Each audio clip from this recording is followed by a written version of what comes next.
اس کی بیوی جو کھڑی ہوئی تھی وہ ہنس پڑی، تو ہم نے اسے اسحاق کی اور اسحاق کے پیچھے یعقوب کی خوشخبری دی۔ قرآن کہتا ہے وَامْرَأَتُهُ قَائِمَةٌ، ابراہیم علیہ السلام کی زوجہ وہ دروازے پہ کھڑی ہوئی تھی۔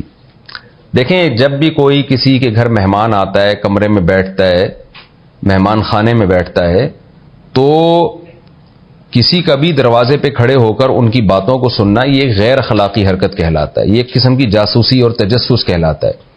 لیکن ابراہیم علیہ السلام کی زوجہ جو بوڑھی زوجہ تھی وہ وہیں کھڑی یہ سب کچھ سن رہی تھی۔ اس کی وجہ یقیناً یہ ہو سکتی ہے کہ ابراہیم علیہ السلام کی زوجہ نے بھی دیکھا جو مہمان آئے ہیں بالکل اجنبی لوگ ہیں، تو ایسا نہ ہو کہ کوئی یہ دشمن ہو۔ تو ایسے موقع پہ اگر کوئی عورت کھڑی ہو جائے کمرے کے باہر اور باتیں سننا شروع کر دے، یہ سوچ کے کہ کہیں ایسا تو نہیں کہ میرے شوہر کو خدا نخواستہ قتل کرنا چاہتے ہوں یا کوئی نقصان پہنچانا چاہتے ہوں، تو بظاہر یہی بات معلوم ہوتی ہے کہ ابراہیم علیہ السلام کی جو بوڑھی زوجہ تھی وہ کہیں دروازے پر کھڑے ہو کر ان کا کلام سن رہی تھی اور دیکھ رہی تھی یہ کیا کر رہے ہیں، تاکہ خدا نخواستہ کوئی نقصان پہنچانے کی کوشش کریں تو میں فوراً جو بھی ایکشن لے سکتی ہوں، جو بھی میں ان کے دفاع میں کر سکتی ہوں کروں میں۔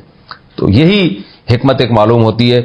تو وہ چونکہ خوشخبری لے کر آئے تھے، تو ابراہیم علیہ السلام کی زوجہ نے جب یہ سنا کہ خوشخبری لے کر آئے ہیں فضحکت، تو ہنس پڑی۔ فبشرناہا باسحاق، قرآن کہتا ہے ہم نے اس کو خوشخبری دی اسحاق کی۔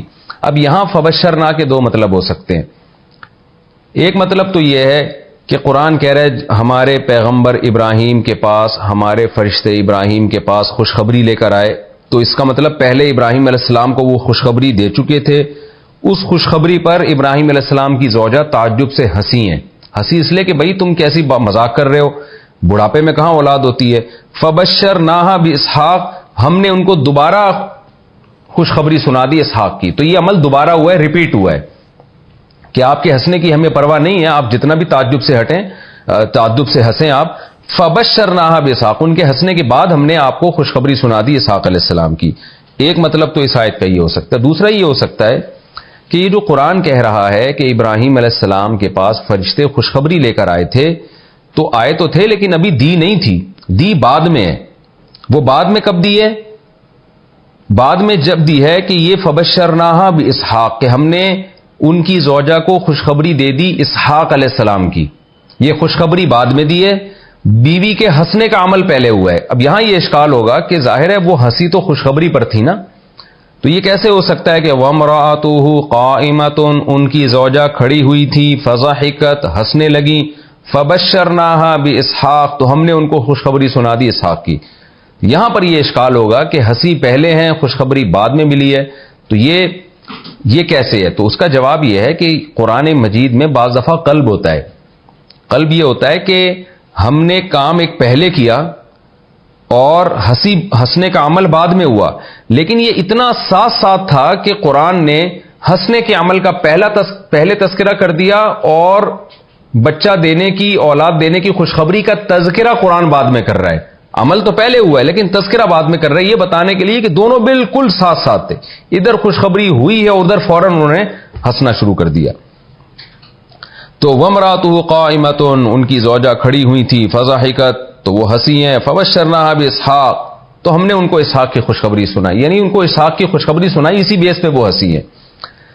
وَمِن وَرَاءِ، یعنی مجازن فا کو اللہ نے فا کا تذکرہ کیا ہے، ورنہ فا اصل میں یہ بتانے کے لیے آتی ہے کہ بعد والا واقعہ بعد میں ہوا ہے اور اس سے پہلے والا پہلے ہوا ہے، لیکن یہ مجازن فا کا تذکرہ ہے، یہ بتانے کے لیے کہ جلدی جلدی ہوئے ہیں یہ کام۔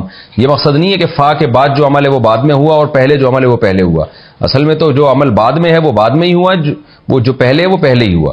اب سوال پیدا ہوتا ہے کہ قرآن نے یہ ترتیب اختیار کیوں کی ہے؟ تو اصل میں بعض دفعہ بلاغت میں یہ کام اس لیے کیا جاتا ہے کہ یہ بات تو بالکل 2 اور 2 4 کی طرح واضح ہے کہ خوشخبری کے بعد ہی آپ کو ہنسی آئی ہوگی، خوشخبری سے پہلے ہنسی نہیں آئے گی۔ تو بعض چیزیں اتنی واضح ہوتی ہیں کہ ان میں پھر ترتیب کی رعایت کی نہیں جاتی ہے۔ وَمِن وَرَاءِ اسحاق یعقوب، اور اسحاق کے بعد یعقوب ہوں گے، یہ خوشخبری ہم نے سنائی۔